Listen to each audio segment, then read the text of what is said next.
Hi, John. My name is Stephen Cooper, and I was wondering if you could articulate for me your own personal theology. I know that you came from a dispensational background, and I was wondering if you could talk about kind of like the history of your studying the Bible and being confronted with covenant theology and how you've sort of come to the conclusions you've come to and when that happened.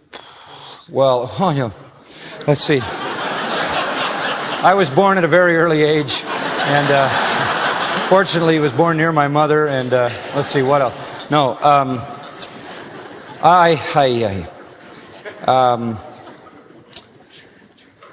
I was raised in a dispensational environment, there's no question. People used to say of me that his hope is built on nothing less than Schofield's Notes and Moody Press.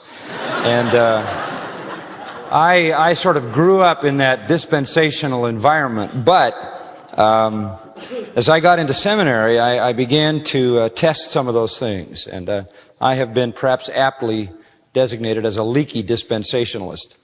Or the Reformed people who want to claim me as Reformed say I'm reformed but confused. But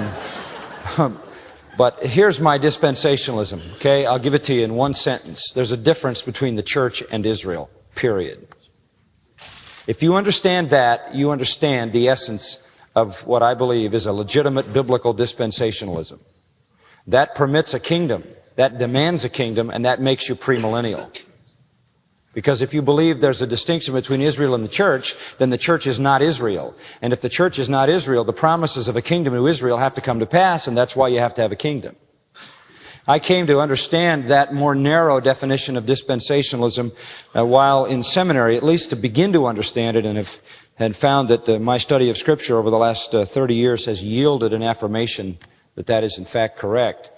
At the same time, in seminary, I began to be exposed to reading among more Reformed theologians and found myself drawn toward carefully examining the Scripture. And over the years of exegeting the Scripture, now 25 years here, it has again yielded to me a Reformed theology. But it is the byproduct of exegesis. I've always said a man has no right to claim a theology if he's not an exegete, because how can you know what the whole is if you can't interpret the parts? So it's been a process. I was convinced of it when I started, and I'm more convinced of it now as I've gone through the text. I was convinced of it when I started because I read so many noble men who held that view. It was more at that point hero worship, and now it's become my own.